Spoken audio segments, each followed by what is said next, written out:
everyone, and welcome to another episode of Eating at a Meeting. Chef Fran is an internationally recognized as an authority on vegan desserts, and I will give you her website later to look at. She's professionally trained pastry chef, a cookbook author, a consultant, a culinary instructor, and she's the director of vegan pastry at is it Robu? Did I say that right? Ruby, like Ruby. And Ruby. Ruby. Okay, Ruby. That's easy. Okay. And which is the world's leading online culinary school. And when you look at pictures of her desserts, they are delicious. They look fantastic. But they're free of eggs, dairy, white sugar, cholesterol. So they should be good for us, right? So Fran, I'm so excited to have you here again. And thank you so much for stepping in at the last minute to talk to me. Thank you, Tracy. It's my pleasure. I'm delighted to have been able to just juggle a little. I'll go to the gym a little later. That is what I'm going to do later too. Okay. You gotta keep it moving. Gotta keep it moving. Yes, ma'am. And absolutely. So I'm happy to see you on Zoom, and I'm looking forward to seeing you in Philly. And we'll get together in person to eat some of Philadelphia has amazing restaurants that I think for the most part are quite aware. And, I moved here from New York, and I think Philly has an equal or even better food scene at this point for me. Hardly any place that I go doesn't speak vegan to some degree, which is really fabulous.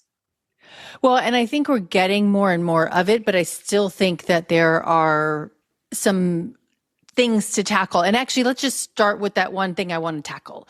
I mean, you've talked about and you've trained online and in person people who are not vegan how to make vegan pastries. So why do traditional hotel pastry kitchens not get this? And why is it so hard for them to provide vegan pastries or even dairy, vegan pastries, but even dairy-free pastries? That is the $1 million question. It doesn't make any sense to me.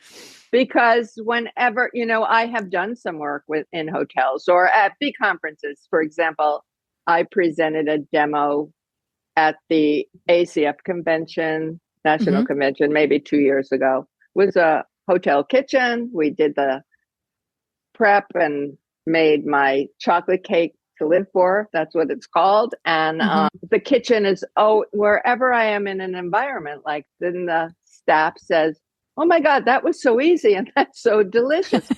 And I don't use I made it my business. I made it a point for myself when I was transitioning from what used to be the traditional kitchen, butter, sugar, egg kitchen. That was my pastry work to creating a modern vegan kitchen.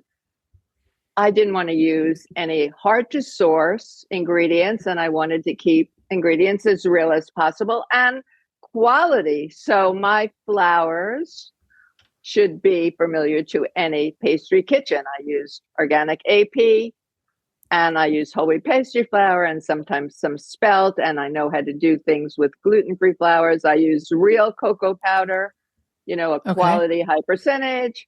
Today we have a plethora of plant milks that work for everyone. And while I am not soy averse. In fact, I eat soy on a regular basis and I have for over 35 years and I feel great. It's not a problem for me. I'm not allergic to nuts, but many people are. And I want to include as many people as possible. I'm talking about non-plant eaters as well. That means making something that's delicious. I use oat milk and it's rich. It has enough protein. It's wonderful. Sugar, soup. I feel that I have an opportunity with my platform because I have students all over the world and many are professional chefs to talk about organic, regenerative, and GMO products. So we can get all these sweeteners now without a problem at all. So why they aren't doing it, I keep going in there and it's easier. Instead of thinking about, I'm going to do a traditional dessert and a plant-based dessert that Mm-hmm. is free of nuts and free of soy and free of many of the allergens. Why not just do one fabulous dessert for everyone? Right. Yeah, To make exactly. it so hard. For me, the example has always been lentil soup. People know lentil soup. Mm-hmm. We want foods that are familiar to people, right? I Mm-hmm. mean, a chocolate cake is familiar. Chocolate pudding is familiar. So is lentil soup. Well, leave the chicken stock out of the lentil soup and make it with vegetable broth. Now you don't have to make lentil soup for vegans and Right. lentil soup for everyone else. You It know, saves money and it saves time it and saves money saves your and headache. it saves your headache. When I go to an event, I'm plant-based, but I don't have other allergies, so I don't have Mm-hmm. to worry as much. But I want to see things labeled. I want to Mm-hmm. see real ingredients. And, I think I was talking to you earlier. This is some soup that I made for myself for a couple of days. I happen to love squash soup this time of the year. I roasted a head. I've had it in my fridge. And this morning I thought, I've been eating more sweets than usual. I'm going to more parties than usual. Let me have some squash soup in the fridge. I had homemade vegetable stock from Mm-hmm. scraps. I Yep. threw it in my Vitamix and I added some spices that I like. And I use non irradiated, sustainable spices. I prefer burlap and barrel. And I had soup in 5 minutes. Wow. That's amazing. So you just made the soup in the Vitamix and then you heated it up. I Or do you heated it heated up it up in the in the Vitamix? Vitamix. Yeah. I mean, I didn't even grab a pot. So That's awesome. ready. I'm ready. And Right. my breakfast this morning was I happen to like soy yogurt, Mm-hmm. and some of the ones that you can buy in the supermarket are very nice, but I just found a way of using a box of organic soy milk that doesn't have any gums or anything else in it, Mm-hmm. organic soybeans and water, some probiotic tablets, one for each cup of soy milk. So it's four for the quart. And Mm-hmm. I mix it up right in the container. I mean, I'm not a lazy cook, believe me, but when I can save steps, I do. And then I put it in my Instant Pot for 10 hours overnight and I have soy yogurt. It's Oh, wonderful. wow.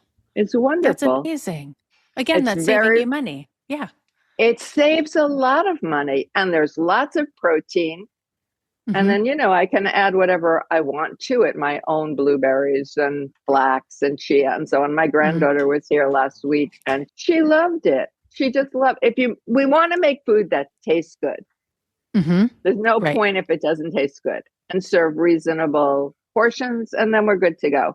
My behind me, I have a king cake that I made that was a Mm-hmm. test, not the one that I brought to the party last night. So there was the traditional one and there was mine.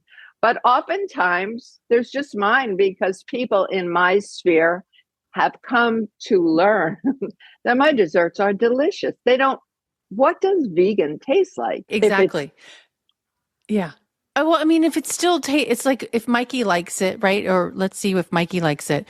Okay, I want to jump back to one thing that you said because you were a traditional pastry chef. So can you, Yes, and I know we talked about this probably 4 years ago, but can you remind listeners why you switched? absolutely. I'd be happy to. I had stomach aches my entire life. I remember being from a very young age, just always having what I would call old fashioned stomach aches. And I got used to them, not used to them insofar as enjoying them, but just became a part of my life and was never figured out. No doctor Mm-hmm. ever said, oh, you are whatever. And then I was working, my I was working in a traditional pastry shop on the Upper East Side of Manhattan. That was my Mm-hmm. first job. out of culinary school. And I went to culinary school at a very advanced age. My kids were already in junior high, but that's another story. And my digestive upsets just got worse. And my allergies felt awful. And I did not want to give this job up because to me, this was my dream job. I just loved it. I loved the action.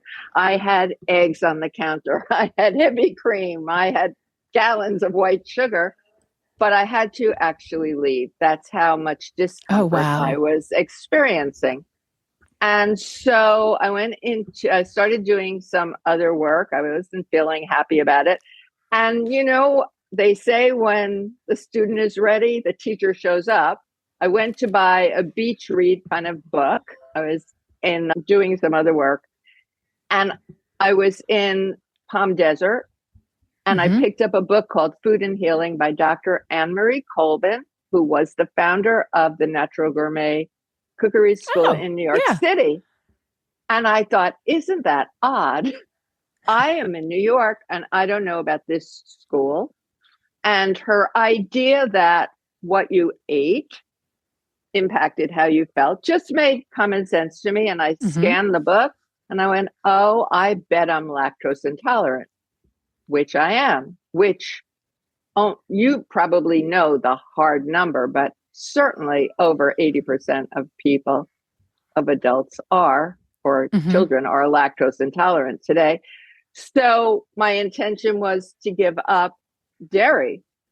And I never could really stomach it. I never liked drinking milk. My mother gave me ice cream for breakfast because I'm sure the pediatrician said, get milk into that kid. Very clever, right? Set me up for a lifetime of sweets. And so without really thinking about it, I gave up all animal foods. I went to the Natural Gourmet. I took Food and Healing course that was a few months long. And it just made sense to me. But the most important thing is within days, certainly less than a week, my stomach aches went away. My allergies cleared up. My weight stabilized. I was just in a better mood. And I know that there are many people, my chef friends were saying, well, you can't be a chef anymore. You can't taste this and that and other. I felt that my culinary choices expanded rather than contracted. There were so many more foods for me to try that I had been ignoring. So that's really what happened. I never looked back.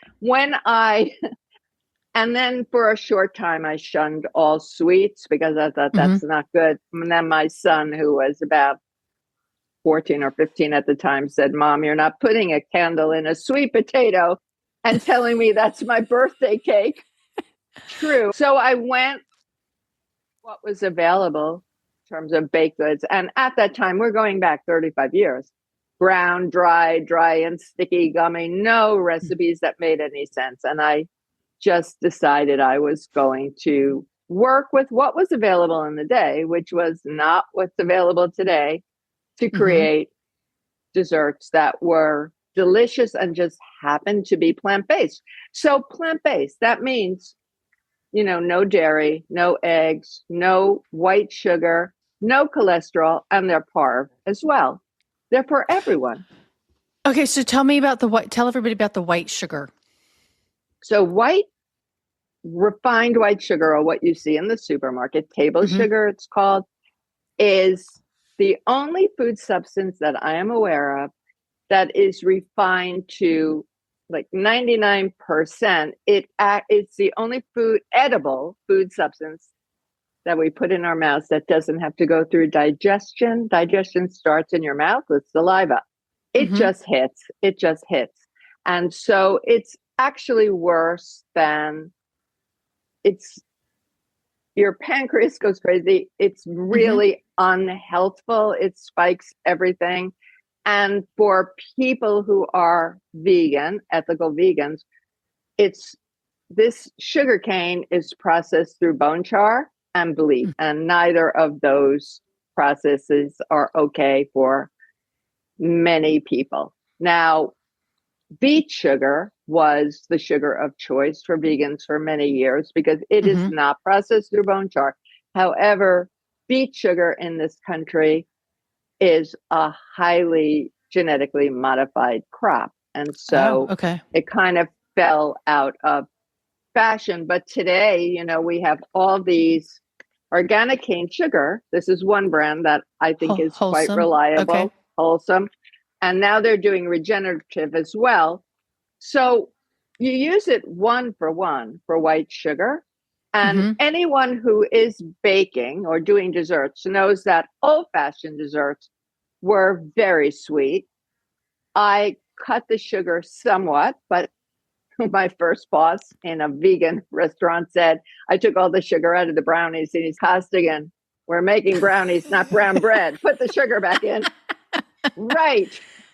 I mean, these are true. But of course, sugar has Right. matter to a dessert.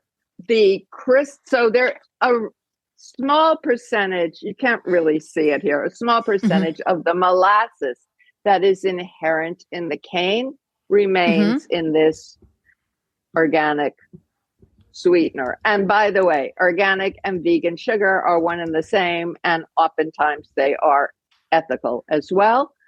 So the crystal can be, depending on the brand, very fine or Hmm. a bit more coarse. The color can be super, very, very light brown or beige, a little bit Right. darker. But no matter what, the crystal is always larger than a white sugar crystal. So what I do is very simple. You see all those containers behind me. Yep. I lightly grind the sugar in a food processor. I don't grind it to powder. Well, I do that Hmm. too. But for most of my desserts, I lightly grind it in a food processor and then I store it until it's needed. I can do powder like a castor sugar Uh-huh. as well.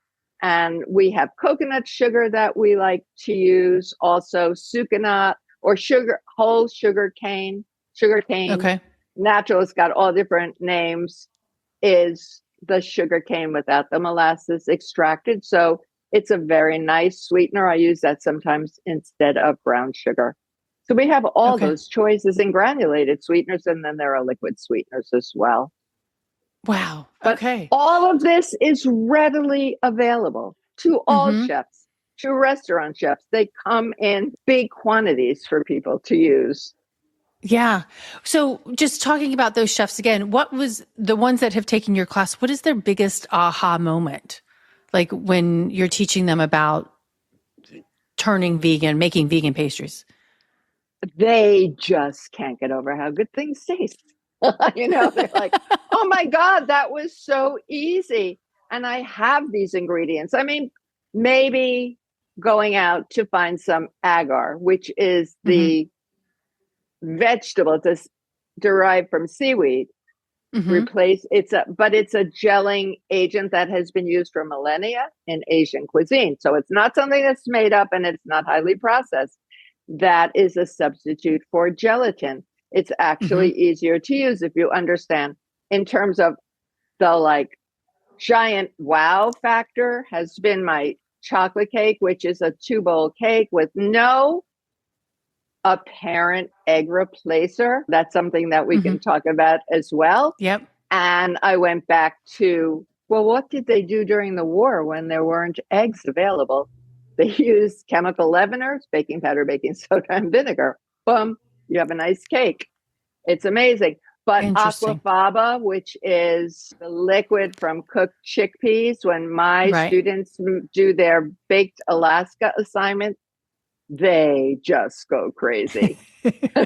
Everyone goes crazy. I teach that at Rancho La Puerta Spa. And again, I have vegans in my class and plant curious, but I have many traditional homemakers Hmm. and professional chefs who are coming to understand that if you don't offer a delicious vegan dessert, and we're not talking about sorbet is delicious, but it's not enough. That's like I No, go it's out, not. I don't want pasta with vegetables. I want a meal. Hmm. That it's just so doable and so easy and economical. Hmm. But you have to follow the same rules. You know, you don't throw out measuring, weighing ingredients, buying quality ingredients, learning the basics, the foundational technique for making any dessert is included in my Essential Vegan Desserts course because we are making desserts. And one of the things that I was looking at, Loopy Whisk, who's cook, my computer's Yes, falling off the screen, off my stand, and another gluten-free chef, pastry chef that I just found as well, and the importance of measuring because it's different densities of flours. And so it's not like measuring cup, but weighing it. it's so important. It's so Okay. important. I have this. This is a small, I think it's called a jeweler's scale for Okay. small ingredients. Now, because my students are international, people are using different flours. I spoke Hmm. about this yesterday at my live event for my Essential Vegan Desserts course at Ruby. I wanted to go back and really let's review. I love doing for myself. There's always something new to learn in culinary, Hmm. and I love that. But review is good. Now, if I were in a school or if I were right here and I were using King Arthur flour and everyone was using King Arthur flour, 1 cup weighs 120 grams. Bob's Red Okay. Mill Organic AP weighs 136. Bob's, Interesting. the whole list. Hmm. American ATK, Rose, everyone you can think of has a slightly different. Some are slightly different, and some are very different. Bob's, what is it? King Arthur. Hmm. Every bag of flour you get, you look at it and it says 11.7% protein. That's important to know for the gluten Okay. property. Bob's Red Mill, and I'm a fan of Bob's, believe me. They say between 10 and 12, depends on the batch. These are things that Oh. are important. So, because I have people all over the country and all over the world who are using different flours, I Hmm. suggest, the recipes say 1 cup. Whisk your dry ingredients first because they settle. So just whisk before you Hmm. measure. My way of measuring is to overfill the cup and without pressing down, just Yep. take a flat knife and write down, check it twice and write down what that weighed and keep a notebook. Because I remember Okay. when I was writing vegan chocolate and I wanted gram weight in there, I was looking at French Culinary Institute and, everybody had their own weight charts. I think Right. King Arthur's is very good. They're good for a start, but you really need your own and you really need to weigh. And, it's actually easier because you just keep zero. So here's your mixing bowl. You keep zeroing it out. And Hmm. then you go, here's the Yeah. flour. Here's the whole wheat pastry flour. Here's the sugar. And everything goes in the bowl. And there you have it. Yeah, and that's what I try to do. I've got it on there but I have to tell you that because I am gluten-free and I have succumbed, if you want to say that word, because I always make a cherry pie for Christmas and I always make it from scratch. But I am using the King Arthur gluten-free boxed recipe. It comes in a box and I love it. The pie crust The pie mix. crust. Hmm. Oh, that's cool. Yeah, I'm and all for that. I have actually now I'm doing my mom actually made her pecan pie and her pumpkin pie this year using that as well. And what I did, because it comes out with two crusts, but for me, for my cherry pie, mine's a fully covered cherry pie. I am taking 2 boxes of the thing and making it. So I'm getting, because I'm adding a little bit more. I want a little bit more pastry on my cherry Yeah. pie. And so I'm like taking a quarter more of that and then just making my mom pie crusts, single pie crust from that.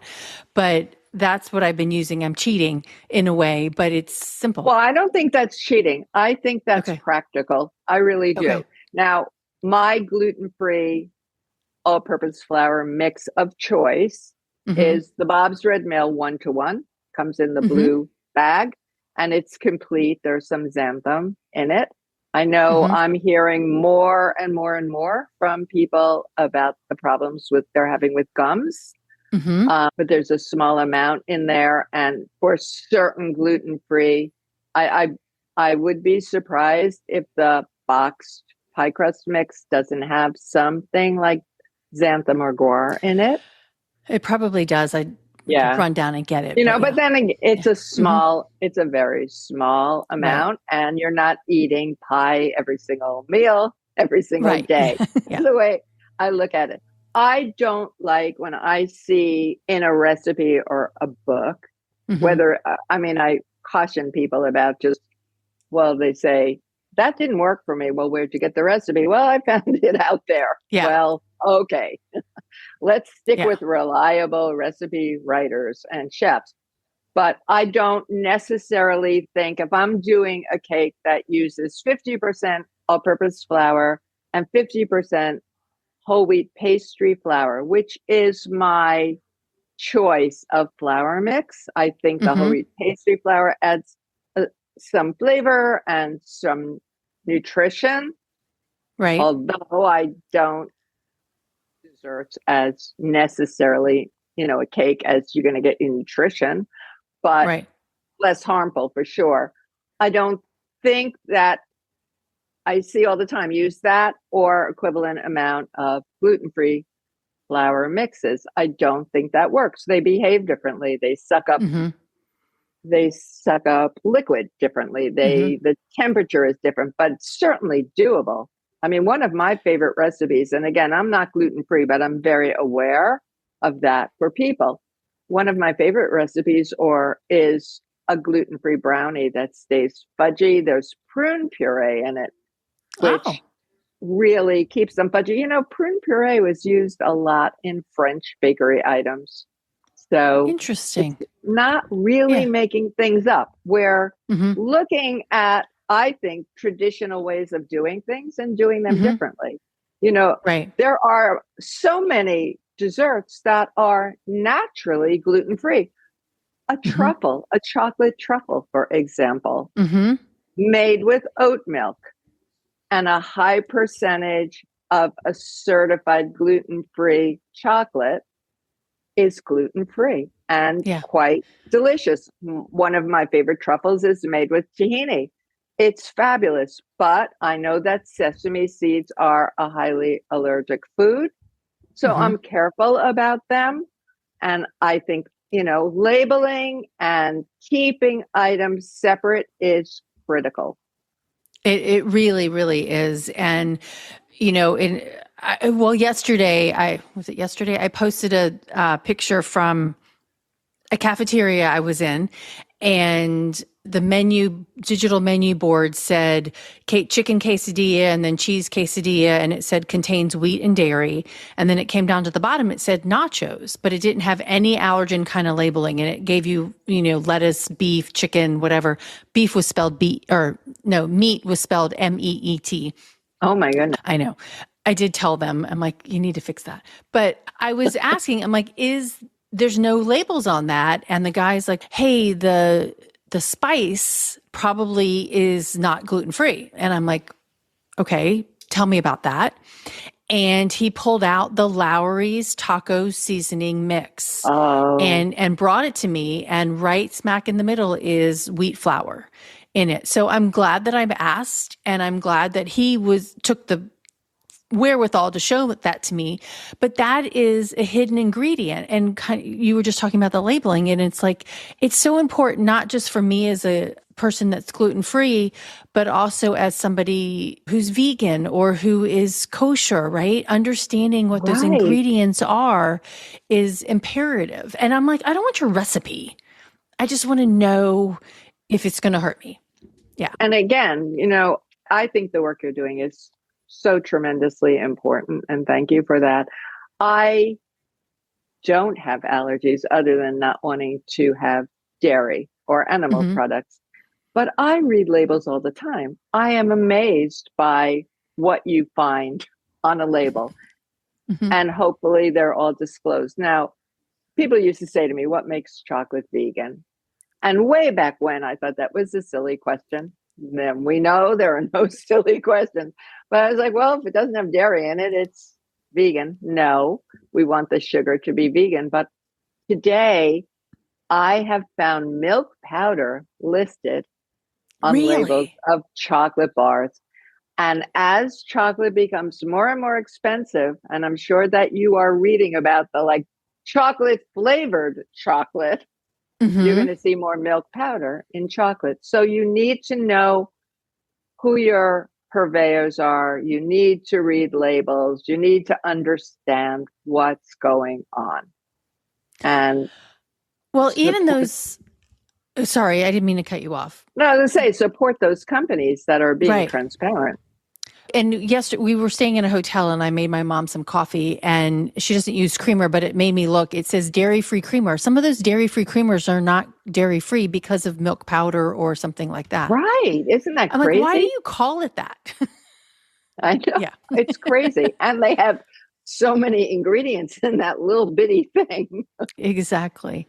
Right. Okay, so we've it's veganary, so I'm glad we're having this conversation. So how and but it's also dry January. Yes. And we were chatting before we got online that you have I mean, I'm dry. I've been dry 7 years now.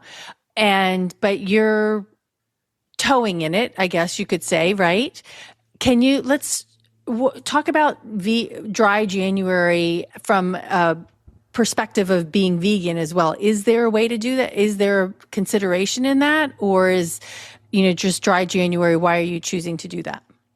Yeah. Well, in terms of wines, there are companies doing vegan wines now. Hmm. And it's a very, it's an interesting process. I visited one of the wineries in Italy and the wine was delicious. This was a number of years ago. I have found over time that while I do enjoy a glass of wine with if I'm out at a special dinner or event, that I Right. wasn't feeling great after. I think my metabolism is changing as I'm older. Something has changed. And because I don't really eat junk food, I'm not pure. Every once in a while I'll have a nice vegan burger or I love the French fries at Goldie's in Philadelphia, Mike Solomonov's restaurant. But for the most part, I notice that once I cut the junk out of my diet, I'm sensitive to how I feel after eating or drinking particular Hmm. items. And I consistently was not feeling my best after drinking. So I just naturally stopped doing it. And I'm very lucky to lead a pretty social life with Les Dames d'Escoffier and restaurants and so on. I realized that what I was missing were the flavors that I liked. I like bitters. I think that Okay. has something to do with the fact that I'm tasting so many sweets. When I'm testing a recipe, I can make something 4 times, as I did with this king cake. I had never Hmm. had one, I had never seen one. And so I kept testing and I kept eating. Oh, that's good. Well, let's see how long it takes till it's stale. Oh, that's good. That adds up. So I love broccoli rabe. I like bitter vegetables and I like bitter drinks. And one of the drinks that I really thought I would miss since I have cut down and decided that for January I'm going to cut it out completely was Campari. And then I found this wonderful, I think this is made by San Pellegrino and it's called Okay. San Bitter. San Bitter. Oh. Uh-huh. And it tastes delicious. I put some lime in it. I love it. I love it. Absolutely love it. And I feel great. And my son, who he also said to me, Mom, I'm just not really drinking anymore. I don't Hmm. like the way that I feel. We were saying earlier, I think 50 alcohol consumption in the United States is down 54%. Something is going on. Well, I posted a couple of weeks ago that I don't know if you saw it, but Jim Beam is stopping production in their Kentucky Yes. Yes. factory or distillery for the year for 2026. And then Yeah. I know Jack Daniels also let go of 600 people earlier last year. And so the numbers are there, and I mean, it's still a small percentage, but it's an opportunity Right, to grow revenue with a different formulation, kind of like with you're doing with the vegan options, right? I'm like, right. why not offer them? And I'm seeing them, certainly at the events I go to, we have always a non-alcoholic version of an Mm-hmm. alcoholic drink, or, I think of it as Mm-hmm. vice versa, just always. And I'm very curious about who's taking what, just Mm-hmm. to understand. Now, Yep. I'm not making judgments about Right. people who do wine, and I'm not saying I will never have a glass of wine again, but I'm not going to in January. It just feels like a good time to reset. I mean, Mm-hmm. I eat a lot of Yeah. vegetables as a matter of course. You give me beans and greens and grains for the rest of my life, and I'm really happy with that. I mean, that's food that I happen to love. But I'm just finding that I feel better, so I'm going to do it for this month. I mean, my plant-based is not just in January. It's been for 35 years that I've been Mm-hmm. eating this way, and knock on wood, but all those numbers that you go to the doctor to have checked are really good. So I'm going to keep doing it. Plus, I like the food, and I allow myself to have a small piece of dessert, when I want it, Mm-hmm. because they're Right. made, I feel like it's made with wholesome ingredients. I look at recipes today and I think, wow, 4 eggs or 5 eggs and a cup of heavy cream and 3 cups of white sugar. Who does that today, or why? Right. Why? Yeah. It's not Mm-hmm. necessary. By the same token, I am not a fan of the NSSs, the non-sugar sugars. Yeah. Because those have some side effects as well as Yes. some of those gums do. Yeah. Mm-hmm. Yeah, Yeah. absolutely. I So think I remember, is it mono? What's that sugar? Oh, I don't remember. I remember getting cookies from them a long time ago and I love them. But when you eat them over that sugar, it begins with an M. I think it's refined from, monk I don't fruit? know. No. It'll come to me Yeah. when we're done talking. But yeah. So how, as a person who goes to a lot of events, what what are you expecting as a person who eats plant-based, right? Meaning, and how often do you not have something to eat or not provided something? What are you looking for? From time to time, I do not feel provided for, and Mm-hmm. I don't understand it in today's world. There are times that I know I'm going to a restaurant that doesn't have vegan options on the menu, for Mm-hmm. example. But if I know I'm going, I will contact the restaurant and let them know ahead. I think that's the Mm-hmm. right thing to do. I have been in situations where it's just a spontaneous situation, and I go in and I let the server know. For the most part, I am accommodated, even if there is nothing vegan on the menu. And by accommodated, I mean, not just a plate of pasta with some steamed vegetables. I find that really Mm-hmm. insulting, or a salad, but something clever. I went to a restaurant in Philadelphia a couple of years ago. My kids were in town and they wanted to go there, and they were known, it was a brunch situation. They're known for their truffled scrambled eggs. And I didn't see anything vegan on the menu. They made me a scrambled tofu with some truffle oil. It was lovely, and greens on the plate. There are times that I'm stuck with a baked potato or a salad, and I note it. And then I want to talk with the restaurant later, not Mm-hmm. necessarily in the moment, but to offer some constructive information Mm-hmm. to them, Yeah. because sometimes they just don't know. They just Right. don't know. Yeah. Yeah, they don't know that the options are out there. Like you said, like here are all, I mean, when you started 35 years ago and when I started being gluten-free 20 something years ago, I mean, the options that we have today are much different than the options that we had back then. Right. And my mom, even my brother was allergic to dairy or eggs when he was a baby. And so I'm like, Is there was that no, right? internet, and he's 55. So, I mean, she's like, I just did it. And Yeah. yeah, so Now, he how do outgrew you that. But how do you address the idea of gluten-free, people who are eating gluten-free who aren't really celiac. serious? Yeah.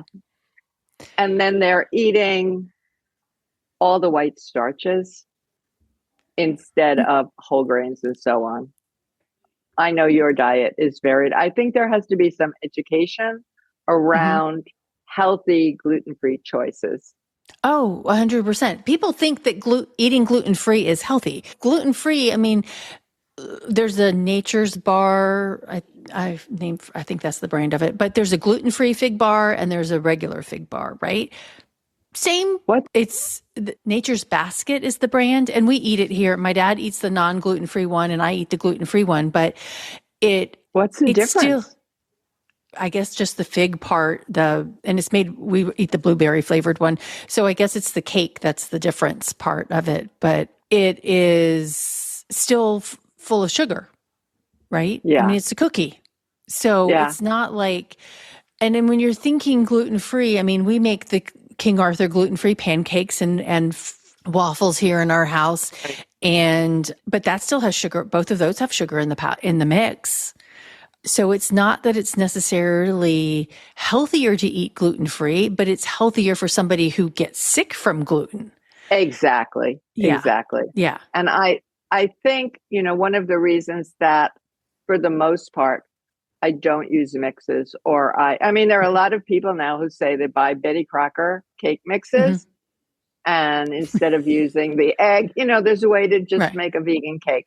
If I can add my own sweetener, Mm-hmm. which is organic, which is Right. sustainable, which is chemical free, and use a little bit less, but still keep it as dessert, that would be my choice Mm-hmm. for the most part. But we don't want people. We want people to be safe, not Mm-hmm. overwhelmed. What is your position on oats? Because I get that question all the time, and what I say is, oats don't contain gluten on their own, but there's cross Right. contamination. Is that correct? Yes. It is correct. Yeah. So majority of the oats that are out there are processed on machinery that processed wheat. So you do have to look for, certified gluten-free oats if you're true celiac, but some celiacs can't even eat oats in general. Right. Don't necessarily, I don't pull it There's a protein that is something that doesn't work right. But yeah, so if you're serving oats, and it doesn't even matter if they're still cut oats, they need to be certified gluten free. And Zigo is a brand that is actually certified gluten free. And actually, you would like this too. They are also they test for over 400 different chemicals on the wheat, on the oats, to make sure that they're chemical free as well Oh, I from love that. pesticides. Yeah. I've got a bag downstairs, but that would require me leaving. But yeah, so they're, looking for Zigo brand or other ones that are certified gluten free is important.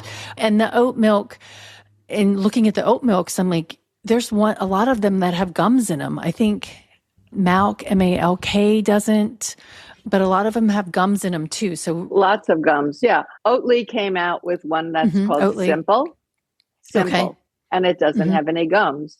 Oh, And good. that's one that my son, for example, Hmm. really likes. When I'm doing a dessert and I need to have a substitute for a heavy, for a really rich cream, I will use their Hmm. full fat.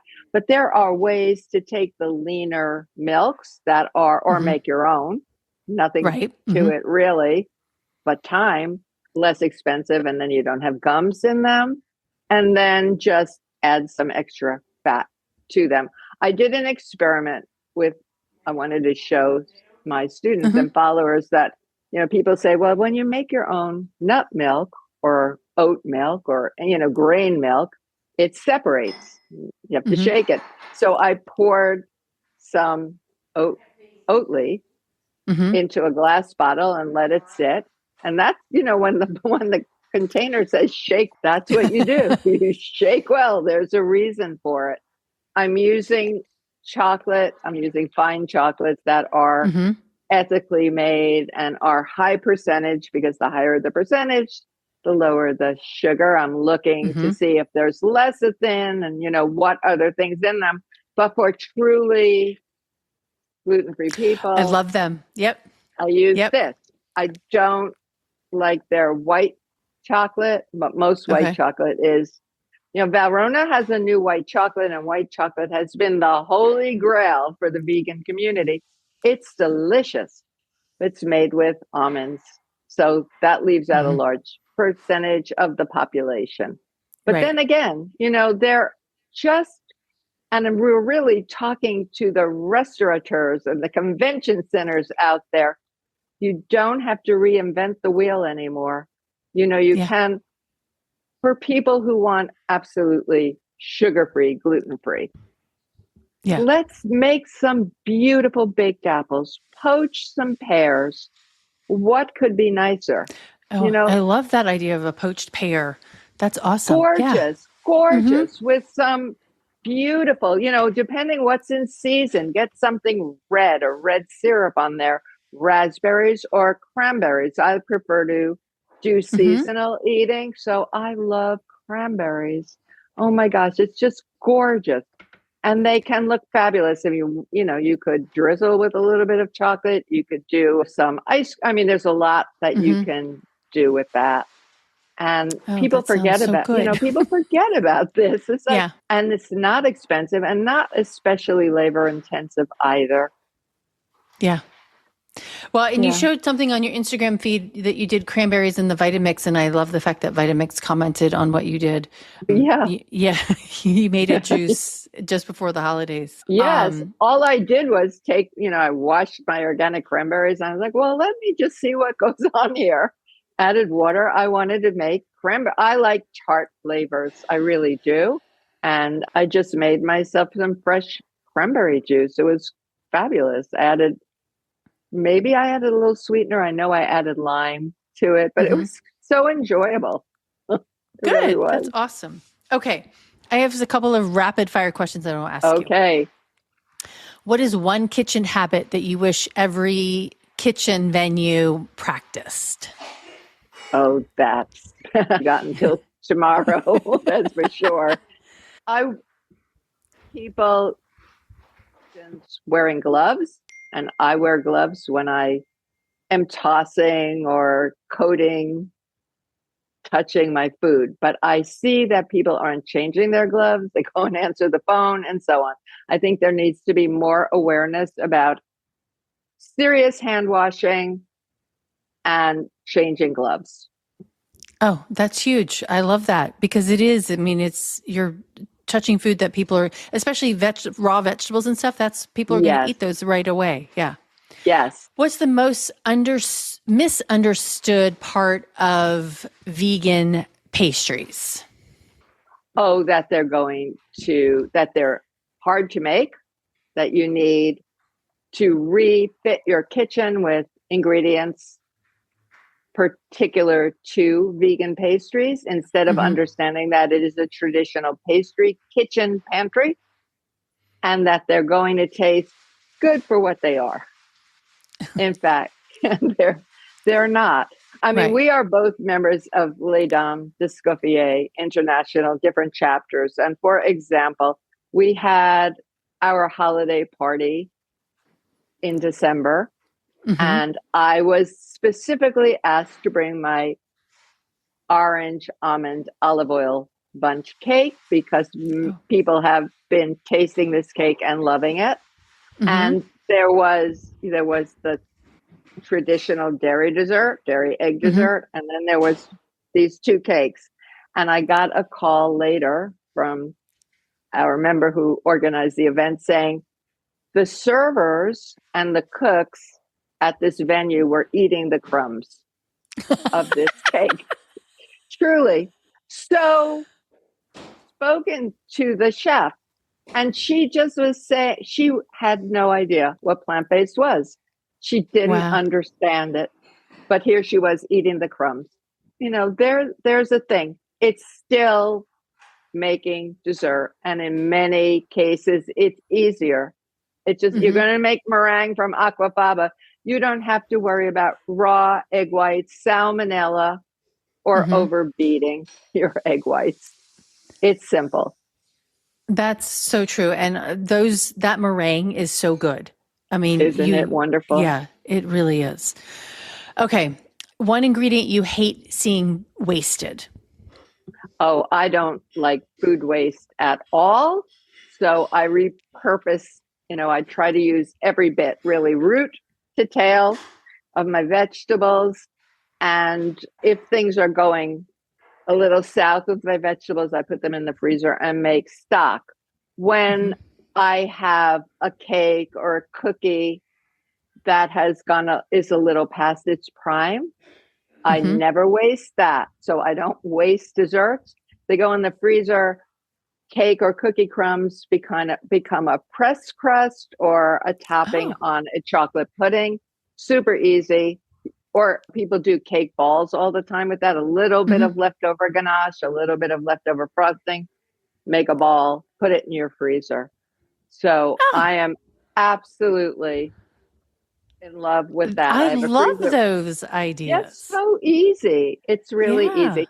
And I just, there are people who are hungry, and I have the privilege of having beautiful food in my home and a pantry full of food. I don't want to waste anything.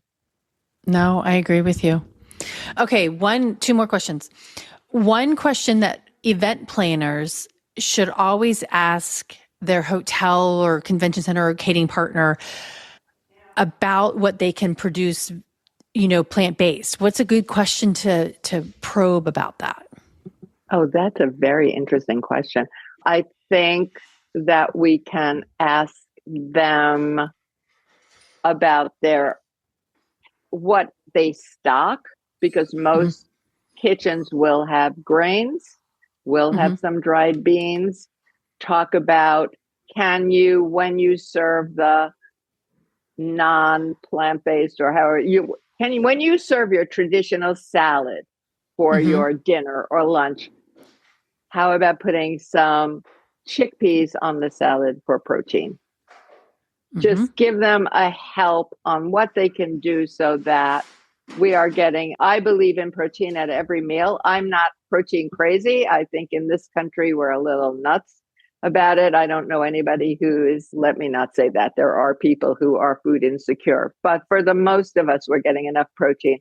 But I want to make some actionable suggestions to the venue on how they can do the plant-based items for their event super easily with foods that they have already. Okay, awesome. And then the final question is finish this sentence. Every meal should. Every meal should be delicious, satisfying, and, in my opinion, have a lot of vegetables incorporated in the meal. Okay, Lots of flavor, super easy, and batch cook so that you can make yourself these meals. awesome. I love that. Okay, now I am going to tell everybody how they can get a hold of you. I've already put your website up here at the bottom. Okay, thank you. You're welcome. Well, Go ahead. you can reach me through my website Mm-hmm. or at Fran Costigan, Fran at francostigan.com. Follow me on Instagram at Good Cakes Fran. On Facebook, I am vegan pastry chef Oh, Fran okay. Great. Costigan. And there are lots of recipes on my website, mostly sweets, as you would expect, some savory too, because I do happen to love savory food. I like food. I like to eat. And I like a cookie.